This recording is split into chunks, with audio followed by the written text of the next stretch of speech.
Assalamualaikum warahmatullahi wabarakatuh. Perkenalkan, nama saya Muhammad Rifki Mauludin sebagai moderator dari kelompok 2 yang akan menjelaskan pelajaran pengantar manajemen. Di sini kita punya materinya manajemen by objektif MBO yang akan dibantu dijelaskan bersama rekan-rekan saya yang ada di sini. Perkenalkan, Nama saya Reza Farmatusha. Nama saya Supriyatna. Nama saya Reza Farmatusha. Nama saya Rifani Sriwedian. Nah, kita dari kelompok 2 yang akan menjelaskan tentang manajemen by objektif. Oke, di sini saya akan menjelaskan tentang pengertian dari manajemen by objektif. Manajemen by objektif adalah salah satu teknik manajemen yang menggunakan perencanaan strategis untuk menentukan tujuan dan sebagai alat ukur untuk memantau perkembangan. MBO dilakukan untuk membandingkan kinerja dalam pencapaian karyawan dengan target perusahaan, sehingga motivasi karyawan untuk mengembangkan potensi dirinya semakin meningkat atau meningkat. Oke, Selanjutnya yang akan dibantu oleh untuk tahapan-tahapan kita serahkan saja kepada rekan yang satu ini ya, teman-teman.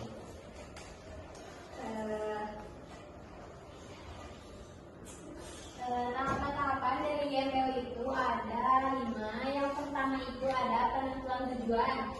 Dilakukan dengan cara membuat daftar tujuan utama yang potensial dan tentu dengan sesuai dan relevan.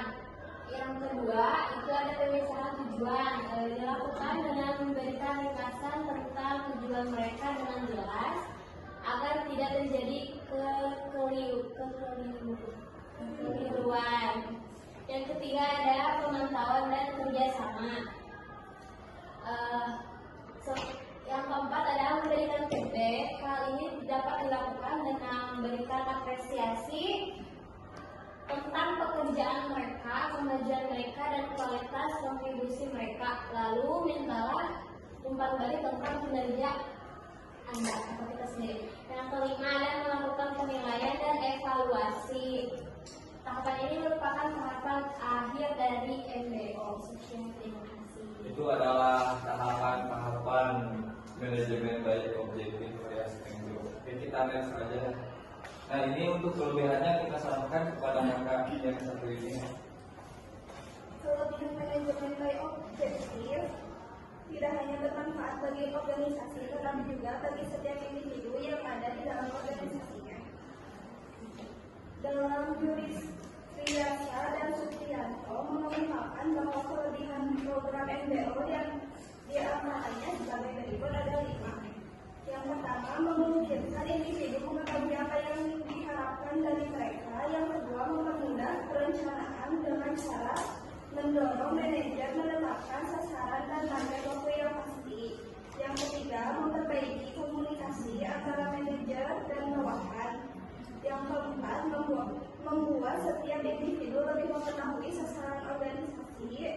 Yang kelima, membuat proses evaluasi menjadi lebih wajar dengan memusatkan perhatian pada suatu pencapaian dan memungkinkan bahwa bawahan mengetahui kualitas kerja mereka dalam kaitan dengan tujuan organisasi. Oke, itu adalah penjelasan manajemen by objektif. Kelebihannya yang sudah tadi disampaikan oleh saya. Oke, untuk kekurangannya kita serahkan kepada rekan saya yang akan menjelaskan. Selain kelebihan, MBO juga memiliki kekurangan. Kekurangan MBO terbagi menjadi 2, yaitu kekurangan pada proses serta kekurangan secara teori.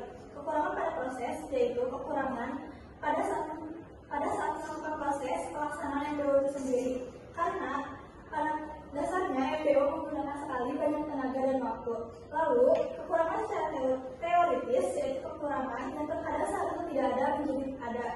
Contoh-contohnya yaitu biasanya pemimpin bersifat otoriter yang seharusnya tidak otoriter. Lalu penyesuaian perubahan struktur, wewenang dan pengawasan organisasi, keterampilan hubungan, penyusunan tugas cukup sulit dan memerlukan peninjauan kembali. Lalu kesulitan mengkoordinasi tujuan pribadi dan organisasi, kurangnya penekanan alasan penting dibalik pendekatan tujuan, Maaf, dibalik penetapan tujuan. Dan yang terakhir, seringkali adanya hilangnya kreativitas yang menimbulkan konflik antara kreativitas dan MBO itu sendiri. Oke, untuk kesimpulannya, manajemen by objective alias MBO satu konsep teori manajemen perusahaan yang dijalankan berdasarkan tujuan yang jelas. Dengan menggunakan metode MBO akan membuat kerangka struktur kerja yang lebih terstruktur, sebab dengan menggunakan metode ini perusahaan jadi memiliki banyak keuntungan. Hingga saat ini pula metode MBO masih banyak digunakan dan berperan dengan dunia bisnis yang kompetitif dan modern. Berikut adalah kesimpulan dari marketing manajemen by objective alias MBO. Oke, sekian, terima kasih. Mohon maaf jika kelompok saya dan rekan-rekan saya kurang dari segi penjelasan karena kita masih tahap pembelajaran. Assalamualaikum warahmatullahi wabarakatuh.